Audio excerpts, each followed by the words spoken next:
Hello and welcome to another trip report. In this video I will, or rather won't, be flying with ITA Airways from Catania to Frankfurt via Milan Linate. As it says in the title, we experienced some issues, so I also got a chance to see how the new ITA Airways handles these so-called IROPs. IROPs is short for irregular operations in airline speech, by the way. Anyways, our trip starts at Catania, where I arrived one day before from Rome. Go watch that video for a normal flight review of ITA Airways. I was scheduled to take flight AZ1718 departing at 8:10 PM to Milan Linate. Uncharacteristically for me, I had checked in online for that flight. In fact, I would have missed my flight had the gods not decided to give me a helping hand. I was about half an hour late because of the Italian train system, but that's a different story. On my way to the airport, I received an SMS telling me that my flight was going to be delayed by 40 minutes. That gave me all the time I needed, and I barely made it to the gate before the new scheduled departure time. As you can probably tell, I was in quite a hurry, and that's also why there isn't a lot of footage from the airport in Catania. Sorry about that. Just when I got to the gate, I received another SMS. The flight had been pushed back by another 45 minutes, and our new departure time was 10:30 PM. Now, you might think that this delay is nothing special, and certainly nothing to make a whole video about, but the fun part is yet to come. At this point in time, I didn't know what the delay was caused by.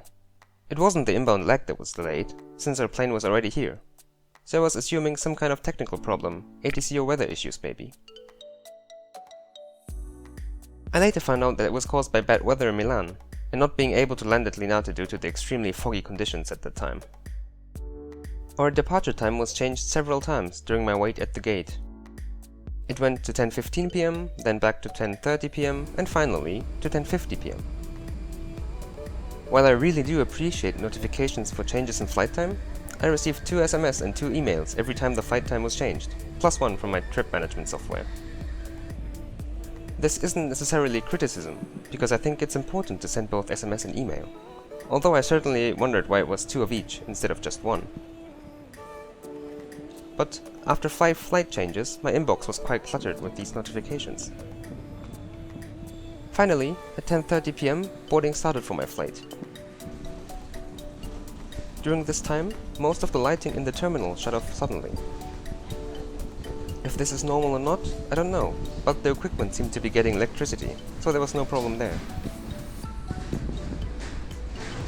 I got my boarding pass checked and headed down to the stairs to the buses that will take us to the plane.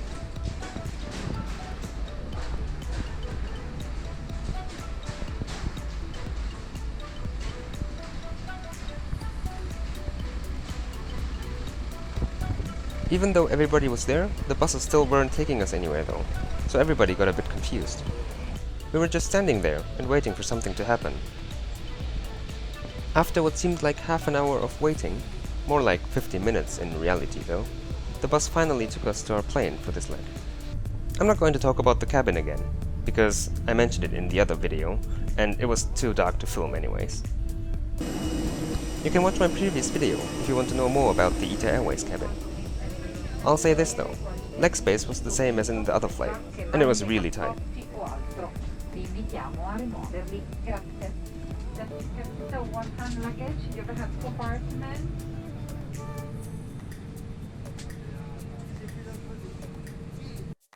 We finally got going and took off from Catania.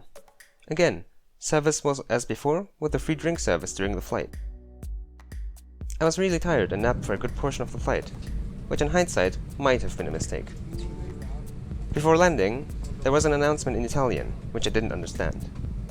I didn't understand the English version either, because the person spoke really fast and with a strong accent, but at the time I didn't think too much about it. Eventually, at about 12:30 at night we landed.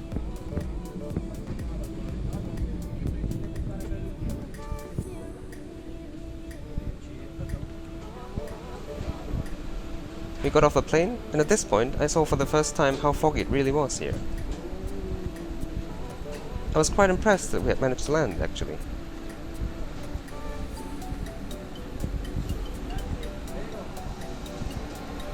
When I got into the bus, I noticed something though. If you remember, our flight was supposed to go to Milan Linate. Non stiamo davanti alla porta, se no non ci stiamo tutti. Mettiamoci anche nel corridoio, grazie.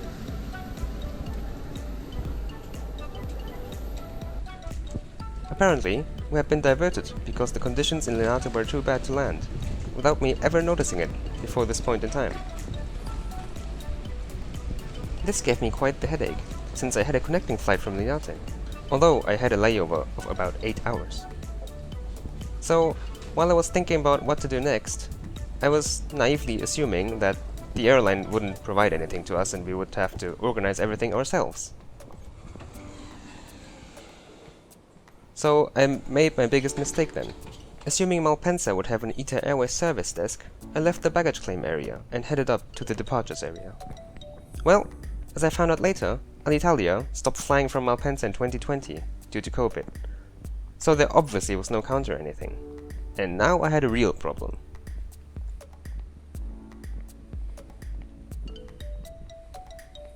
Without any other option, I headed to a quiet place in the terminal and tried to get some rest. The benches were really uncomfortable to sleep on though, so I found this nice place at the end of the terminal where I could lay down without laying directly on the floor.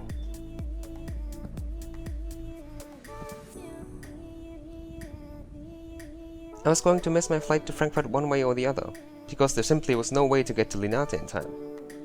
You can believe me that felt quite frustrating, especially since there was like 6 hours to the departure time at that point. My plan was to contact the call center at 6 in the morning to maybe get rebooked on something from Malpensa, and if that failed, go to Linate by train and bus. So, about 5 hours later at exactly 6 AM, I gave the number on ITA's website a call. A machine then asked for my preferred language, where I selected English, obviously, since I don't speak Italian. I waited for about a minute, until I was connected with an agent. After trying to communicate with her for some time, she managed to tell me that she didn't speak English. So, I was a little bit confused at this point, but I hung up and called again, and was connected to a different agent.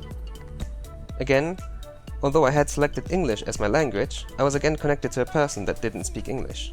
So, now I had enough of that, and decided to head to Linate myself. For that, I would have to take a train to Milan Central Station, and then get on a bus to Linate. Apparently, there had been a direct bus before, but it was suspended due to COVID. The airports are quite far apart, and it took me about 1.5 hours to get to Linate in the end.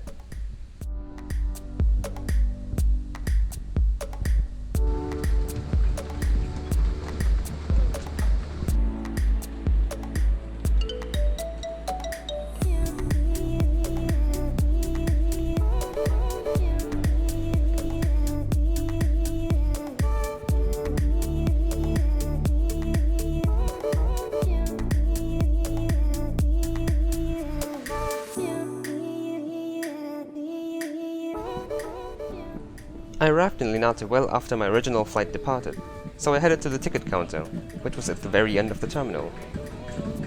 The ticketing counter is not run by ITA Airways itself, but by a handling agent. So, after stating my problem, the agent had to call somebody at ITA to ask for permission to rebook me. That's where I learned that ITA Airways had indeed organized a bus from Malpensa to Linate after our arrival, but I had completely missed that. Maybe that's what the announcement in the plane was, which I didn't understand. Or, if I had waited at the baggage claim, maybe somebody would have told me about it. Fact is, that I didn't hear anything about such a bus, but in this situation, obviously I'm the one to blame. The agent at the ticket desk told me that she wasn't able to rebook me onto other airlines, because ITA had offered transportation to Linate and I just didn't take it. She told me that she'd be able to rebook me on other ITA Airways flights, however. Unfortunately, that didn't really help me, because the next ITA operated flight to Frankfurt would be leaving in 2 days. I checked my self-written app for routings via ITA's other hub in Rome, but didn't find anything either. So, I gave up the idea of being rebooked, and booked a British Airways flight via London by myself. This would at least arrive on the same day, and it cost me about 120 euros. Funnily enough, that was about the same price I was quoted for a taxi from Malpensa to Linate, so maybe I should have taken that instead. In the end, I got home 10 hours later than planned and 150 euros poorer, after having to rebook my train ticket from Frankfurt as well. I consider myself a somewhat experienced traveler, but this whole experience has been a good lesson. If I had simply waited at baggage claim and done what everybody else on that flight did, I would have probably been fine.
So, concluding this video, how did ITA Airways do regarding their irreg handling?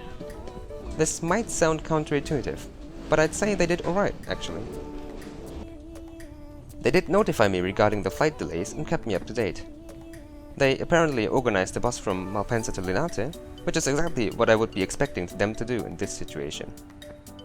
However, I think ITA Airways could have done a better job of communicating the diversion and the actions after that. While there was an announcement on the plane, which I suspect was about the diversion, I didn't understand the English version because the flight attendant spoke with an accent and extremely fast. Also, I think there should have been somebody in the baggage claim area collecting all the passengers and providing information about what to do now. But then again, ITA doesn't operate from this airport, so they effectively don't have staff there. I think this one is more on the airport staff in Malpensa. Although they're not contracted by ITA, at least having somebody there to inform the passengers would have been important in my opinion. Regarding the experience in Linate, it was okay. Since I completely missed the bus from Malpensa to Linate, I can't complain about not being rebooked on another airline. I think the offer to rebook on other ITA operated flights was nice, although it didn't help in my specific case. The one thing I really want to criticize is the call center though. I can live with the call center not being open for 24 hours, especially since they don't fly internationally right now. But not having any English-speaking employees is simply not acceptable, in my opinion. Maybe it was because I called in right when they started their shifts, but still, there should be an English-speaking person there when I select the English option when calling. I mean, why even have an English option if there's no English-speaking person anyways? Well, anyways, this was an experience I'll remember for sure. Thanks for watching. Did you like this video? Do you agree with my conclusions or do you have other opinions? Let me know in the comments below. As always, I wish you safe travels and I'll see you in the next video.